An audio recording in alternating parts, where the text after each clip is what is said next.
Hey kids, join the club. Get the all-new CCXCC t-shirt made with 100% mutant power. Be like these cool kids. Get it now on dinobeast.com and chrisandersoncomics.com. Hey everybody, welcome back to Chris Anderson Comics. Let me do this again. Hey everybody, welcome to the Chris Claremont X-Men Comic Club. I'm joined, as always, by John Coates. How you doing, man? I'm doing very well, sir.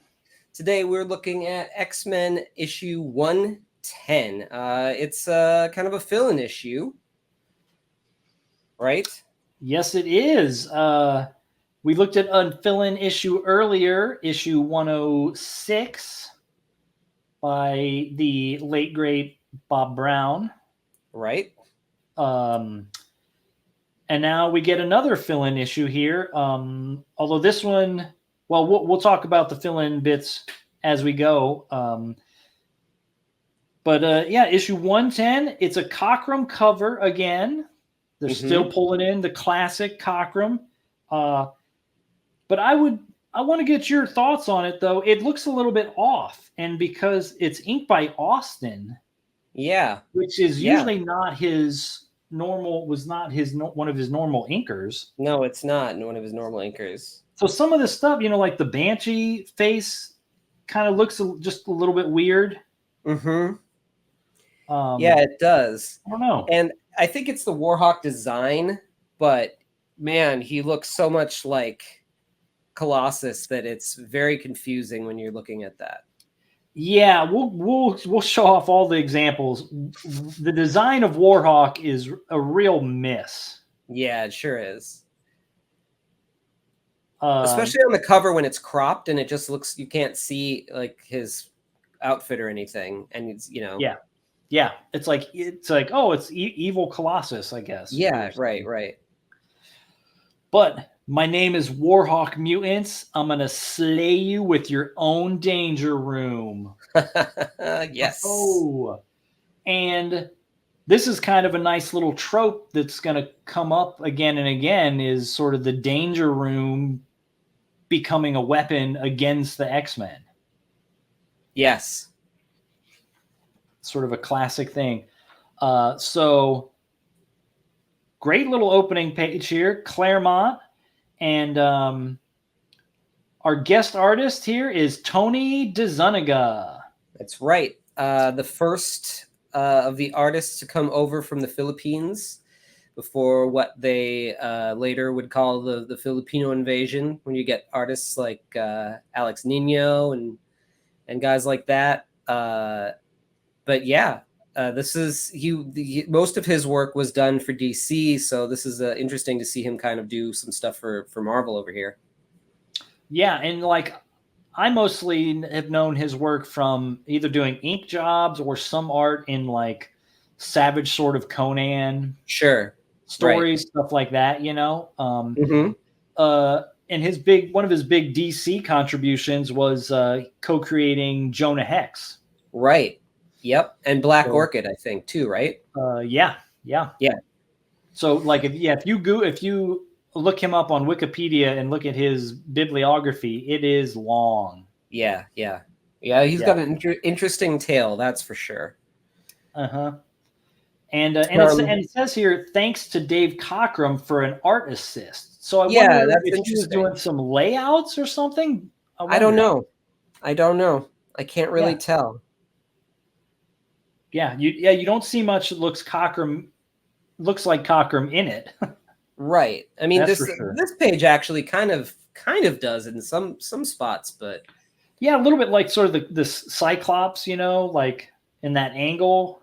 Yeah, and maybe even the Colossus head. Right. But not much else in the rest of the issue. Yeah. So right here we're getting what the X-Men do in their pastime when they got time to kill. They're playing baseball. That's right. Yep. And as far as I know, I mean, this is definitely the first time the new team has played baseball. And then that becomes another great sort of X-Men trope, is the X-Men playing baseball. Coffee and baseball. Yep. What more could you need? Not much. Such an American team. Yes, that's right. Of foreign mutants. Yeah. So, and some great stuff here with this baseball action that, like, basically every time Peter is up to bat, he just hits a massive home run. Right. Yeah. It's like, what's the point, right? Yeah. And so Jean's like using her TK abilities here to try and snag the ball. And then, she gets it to Wolverine. And he's like, okay, house rules. He's got to tag the guy for him to be out. So he pops his claws through the mitt. That's a great shot. Yeah. And then, of course, Colossus is like, okay, and he calls him Little Comrade. Yeah.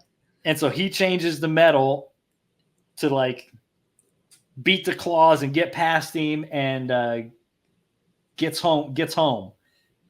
Always weird to see Colossus with pupils changing like that. Yep. Yeah. And this is great where he's just like sitting on Wolverine. Mm-hmm. And he's like, I'm not going to get up until you put your claws away. We're not fighting here. We're just having fun. And so Wolverine's finally like, okay, you made your point. I'll back off. But then he's got this for now, Petey boy, but now ain't forever. And it's like, ooh, spicy. And then Cyclops, of course, is like, well, hey, come on, Wolverine, we're going to take a break, like have a little picnic, whatever. And he's like, yeah, you take a break, Summers. I'm not tired. Mm-hmm. And, Jean has to talk him down about, like, yeah, you got a chip on your shoulder. You can't be a loner forever. And then now we get Wolverine's sort of inner monologue, like, he never had any problems, no complications in life. Everything was great until he met Jean, and now he's in love, but then she's in love with Cyclops, and it's all screwing him up. Man. He can't deal with it. It's great going back to, it'd been a little while since I've read some of these early ones, and the love triangle, it happens so much earlier than I remember it. Is that right? Yeah. Yeah. I didn't remember it happening right away. Yeah, it basically does. There's just little seeds and then it starts to, like, snowball from there. Yep. And then Moira, like, it sounds like, okay, somebody from the phone company is supposed to be coming to do some work, and she's like, oh, the guy's probably almost here. Mm-hmm. Like, I'll go wait, and you guys, save me some lemonade.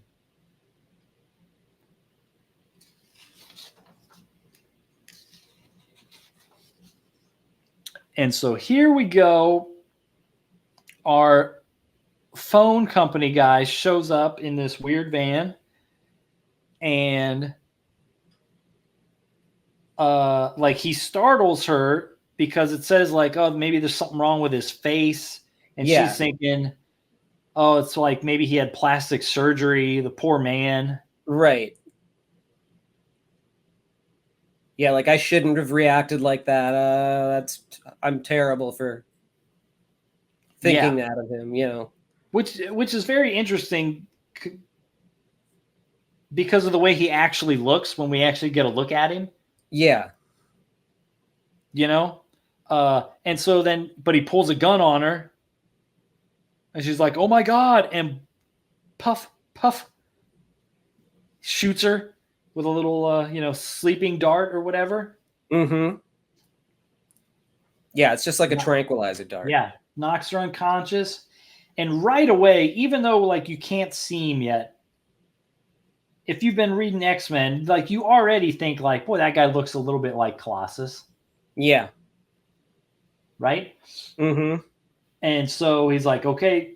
And he's saying that he's here because his master has questions about Xavier's school. Right. and he is here to try and get some answers for him. Right. Whoever his master is. And so now he's going to mess with all these controls, and he's seeing they're outside playing baseball. And whoever this master is, he sort of telepathically kind of jumps into his mind and is like, WARHAWK. So now we know his name's WARHAWK. And basically giving him like, you better do a good job and stuff, because I saved you and made you sane, and you have to serve me. Right. Cool little panel here. This like, I love that panel. Yeah. Yeah. There's this line quality to those things. It's hard to articulate what it exactly is, but I don't know what tool they were using, but a lot of the Filipino artists from this era have this sort of line that does that, where it has this like angular thickness to it. It's interesting. Yeah, and yeah, that's a good point. And that kind of treatment, kind of like on the face and the eyes and stuff, like you see that in Moroto's work. You see that in Nino, like, yeah. And those guys, they're doing a lot of stories for like creepy and eerie as well. Vampirella, Vampirella. Yeah, they're doing all this other kind of stuff, and they've got all these weird flowy shapes that are like this. Yeah. Yep. Especially Nino and like his weird war stories and stuff like that. Yeah. Yeah. And we should say, I mean, maybe that's just like they were in a studio together. And so they're like, it could be that they were just looking at each other's work. Right. Yeah.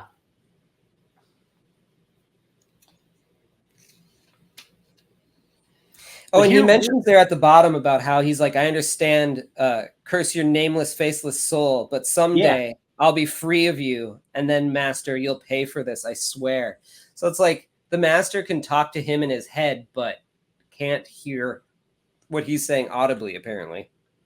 Yeah. Or maybe he could tell that the master was distracted or wasn't paying attention to him. It's also interesting that he's like basically saying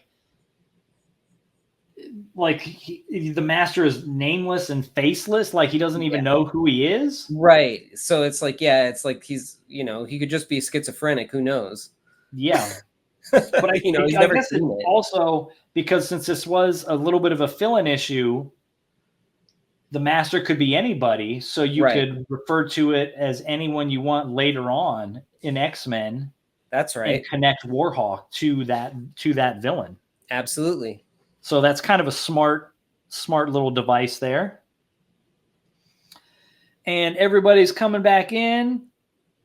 It was great playing baseball.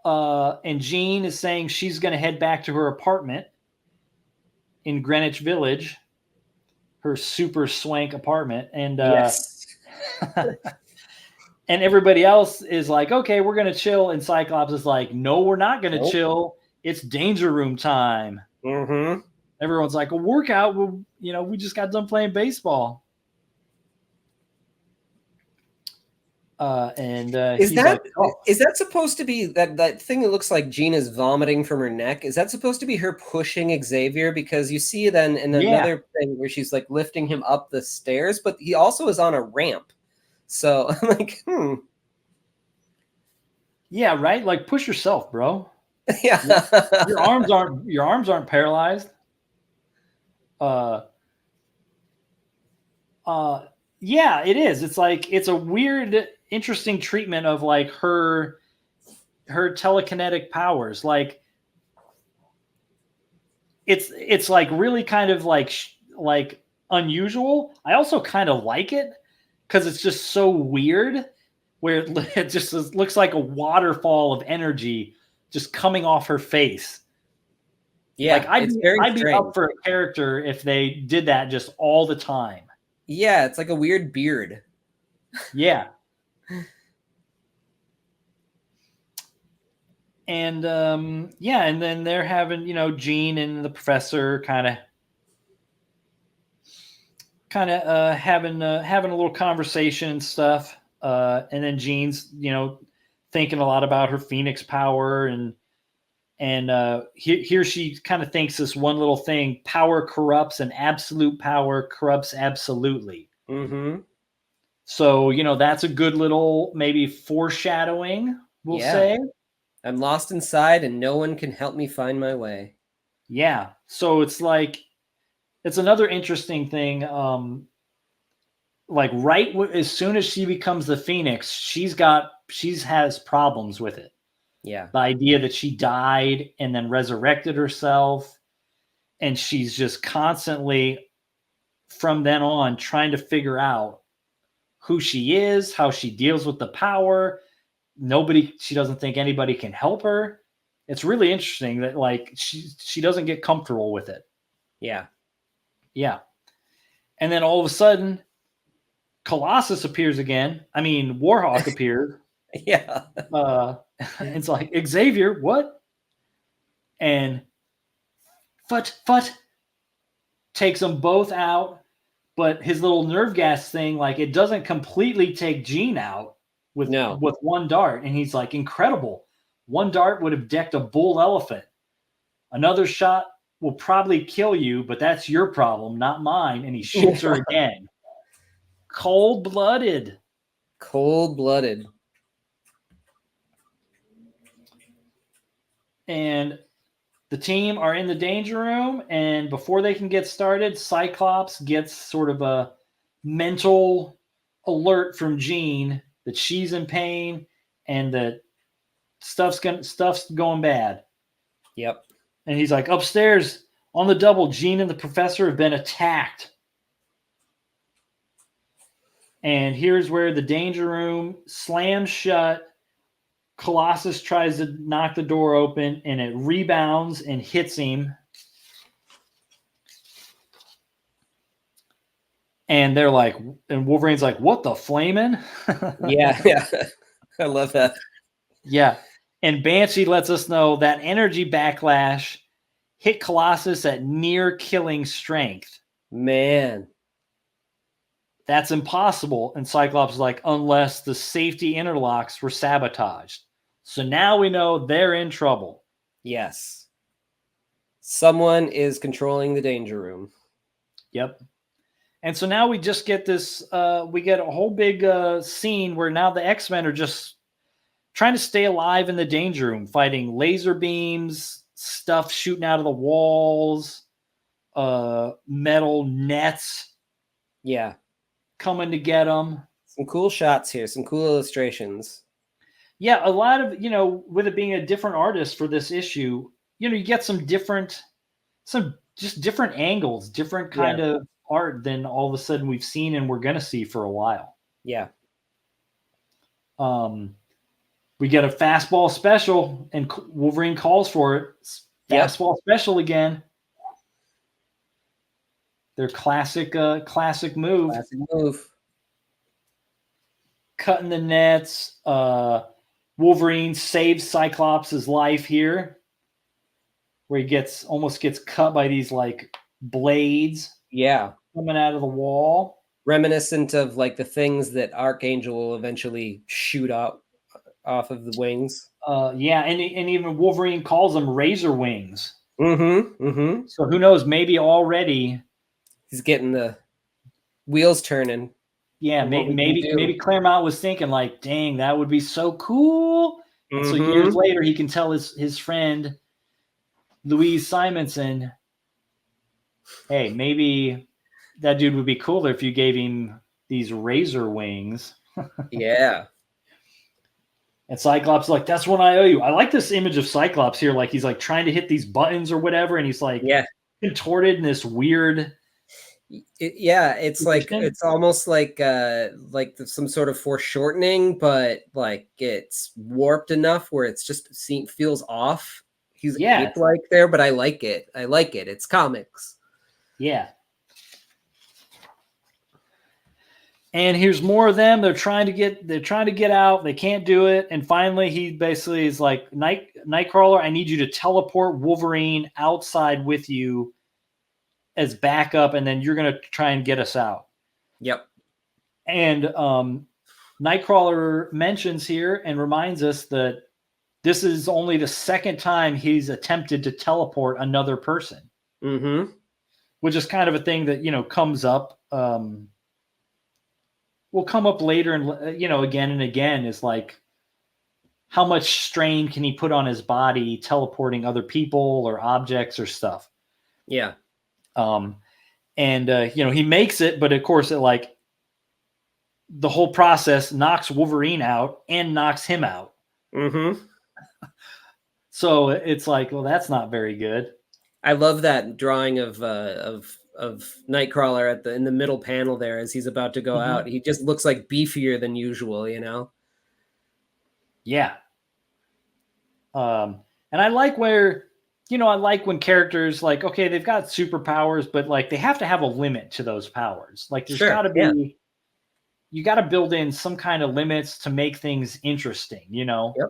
Which is why, like, I don't find Superman interesting most of the time, except for All-Star Superman. Like, that story was amazing. Right. But so, like, this is great to see, like, okay, that was too much. And so now they're both down for the count. Storm gets trapped in a box.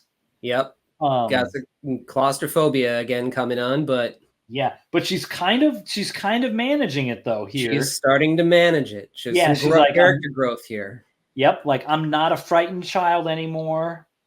I'm Storm, Mistress of the Winds. I'm not afraid.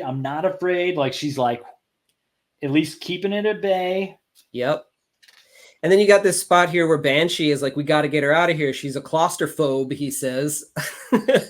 And that all sort of happened at Cassidy Keep, so Cyclops wasn't there to see it. And so he's like, oh, yeah, really? Okay. Yeah, like he doesn't know. He's like, what? I can't imagine Storm having a weakness. Yeah, it's great. Mm-hmm.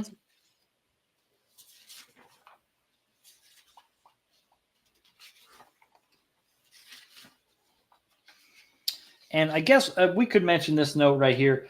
So while we're going, so in their little letter here, it tells you that this is a fill-in issue that they planned for a little bit earlier, and it was intended to give Dave Cockrum a little bit more time. And then, but then it, it switched over to Byrne. Right. And he doesn't need quite as much time. But they put it in here. Yeah. Yeah. So they put it in here anyways to kind of to let Byrne kind of get ahead. That's great. And it says with any luck and a discreet nod from the powers that be, X-Men will probably be monthly, maybe starting with the next issue. Okay. Yeah. So we're coming up on it. Yeah, so it's like they had this issue, this fill-in ready. They could have put it in kind of at any point in time here in the last couple issues or so.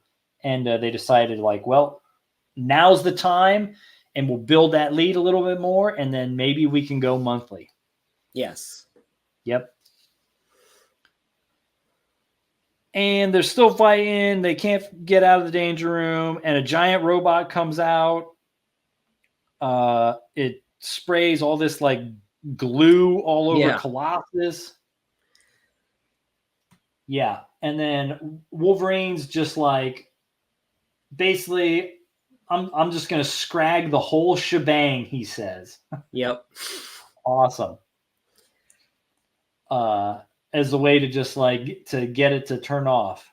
And here he gets sucker punched from behind by our dude WARHAWK. Cool skull belt, very Phantom. Yeah, I like everything except for his head, basically. Yeah, because as they fight here, we basically get that he's covered in metal. Yeah, he's got organic metal or something, it says, right? Yeah, he's I am WARHAWK, the ultimate soldier. He says to Wolverine, the ultimate soldier. Yeah. And this is an interesting thing too in this page. this is a great like cutting through him here. Yeah, except for he can't cut through him because he's made out of metal. But adamantium claws should be able to cut through regular old ass metal, right? Well, he cut through a tank before. At this point in time, maybe not. Okay. Because, you know, the couple times where they've mentioned that he's got adamantium, yeah, they never follow that up with the sort of cliched, the strongest metal known. Right. Like they haven't. We'll see. We'll keep an eye out to when they drop that added benefit to the adamantium. Okay. Because as far as we know, it's like, okay, that's just a weird name for, it's just some kind of weird metal alloy. Sure. You know, so it's like, you know, oh, your steel can't cut your titanium or whatever, you know, kind of thing going on here or something, you know?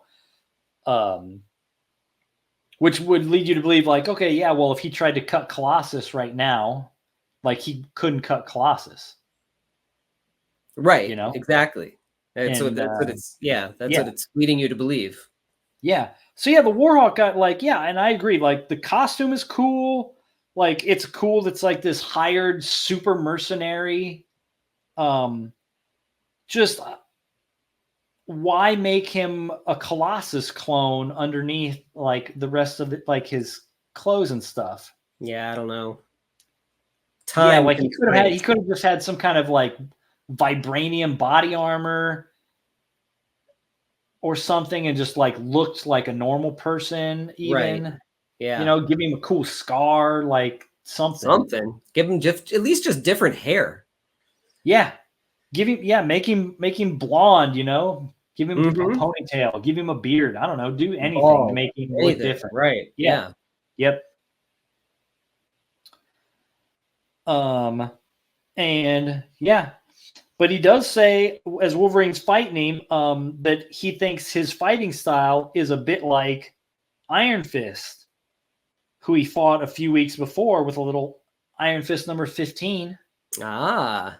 You know? So, like we said in the previous issue 109, you could read 109 and not have read Iron Fist, and you wouldn't know that the X-Men even had that little adventure on their way back from space. But here, maybe you pick this up and you're like, oh, I didn't know the X-Men showed up in Iron Fist. I should go and find that. Should find it. I don't know how you do it at the grocery store or wherever you bought comics at this time, but yeah, go find it. We would go to 7-Eleven. Yep. Interact at the 7-Eleven. Get your Slurpee and get your comics. If they didn't have it at that one, you got to find another 7-Eleven. Yeah. So WARHAWK lets us know, like, he's here to find out what makes the X-Men special and to test their abilities. And if possible, if he could avoid it, he wasn't supposed to kill them. So basically, like, you know, he sabotages the danger room and it's like letting the danger room test him out, basically. And he's was gonna study it. And now finally the door to the danger room is like white hot and Colossus punches through and now they're all together and, you know, WARHAWK, he's done. He's done for. He's like, I can't match their power. No way. I don't have a prayer against the 5 of them. He's like, but I got gas bombs that I can use. But like, oh, but no, you don't, because Nightcrawler stole them from you. That's what you think.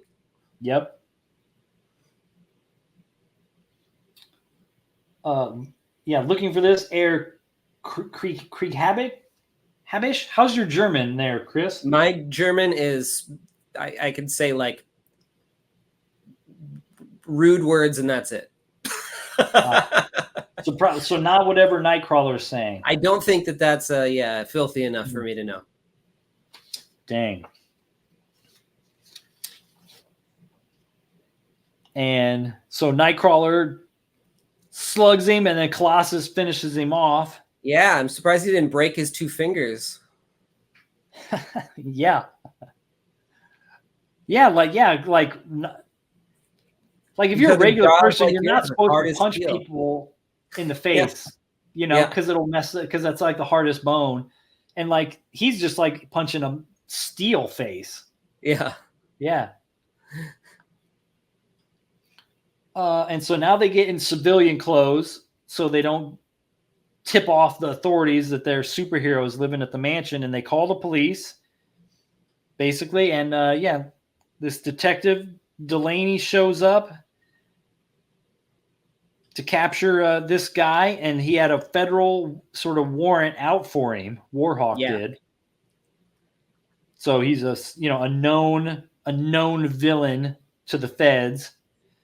But Delaney's a little bit curious, like, how'd you kids take him out? And Cyclops is like, oh, just lucky, I guess. Yeah. He's like, yeah, that's not really a straight answer, but whatever. Mm-hmm. I love it. Yeah. And we get, Nightcrawler is not using an image inducer anymore. We saw he ditched it.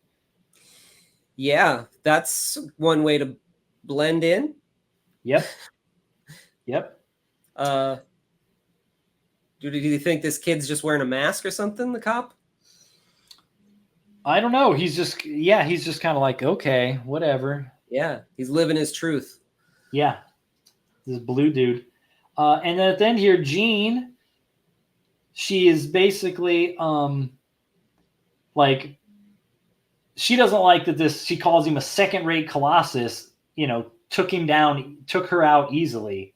Yeah. And she might need to do some more training and stuff to make sure that doesn't happen again. And so she's decided she's not going to leave the X-Men. Like, she's going to stick around with the team. Sure. So,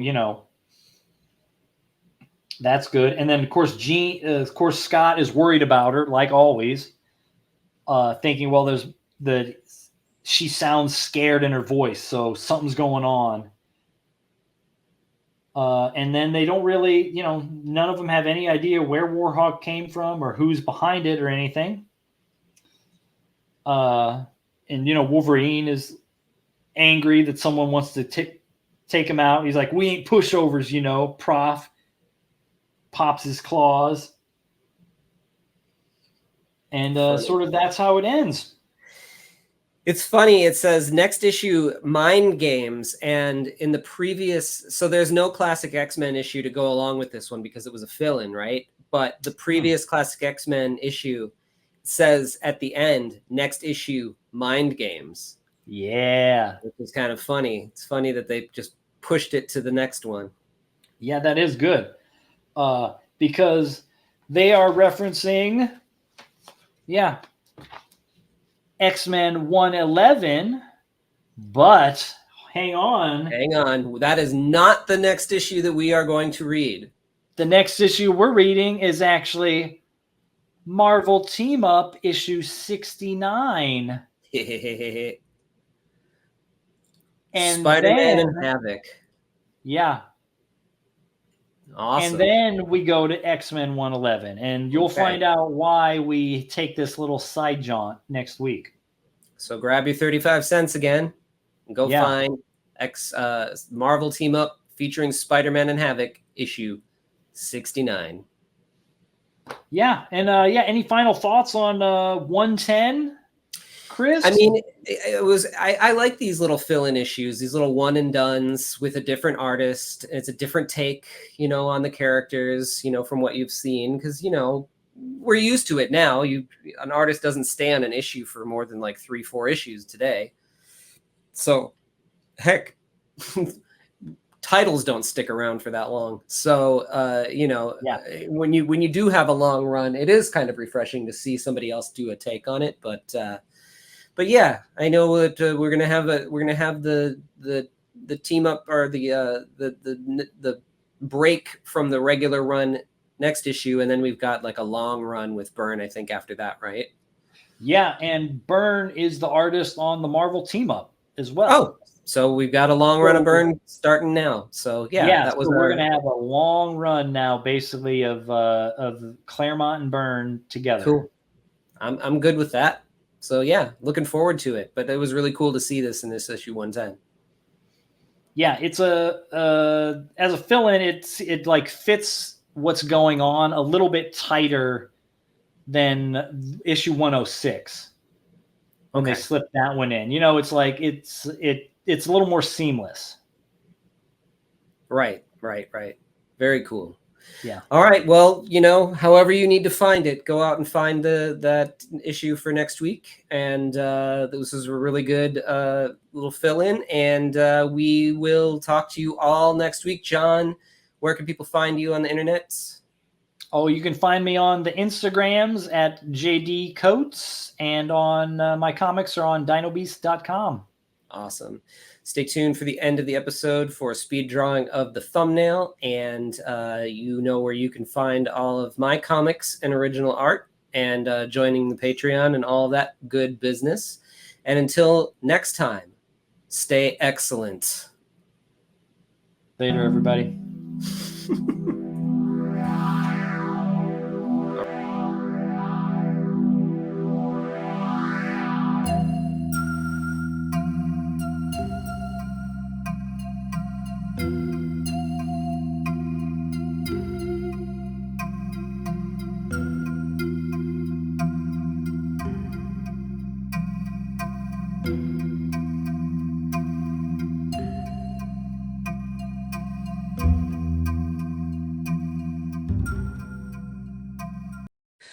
Check out dinobeast.com for all things John Coates, like Dino Beast, Ninja 4, M.L.F, Berserker, and more. ChrisAndersonComics.com is where it's at for books like Chaotic Neutral, Spectral: A Showcase of Fear, Lost Angels, and more, plus apparel and original art. Also a link to Patreon where you can read Three-Headed Pigman now. Don't forget to like, subscribe, and hit the bell icon. We'll see you next time on the Chris Claremont X-Men Comic Club.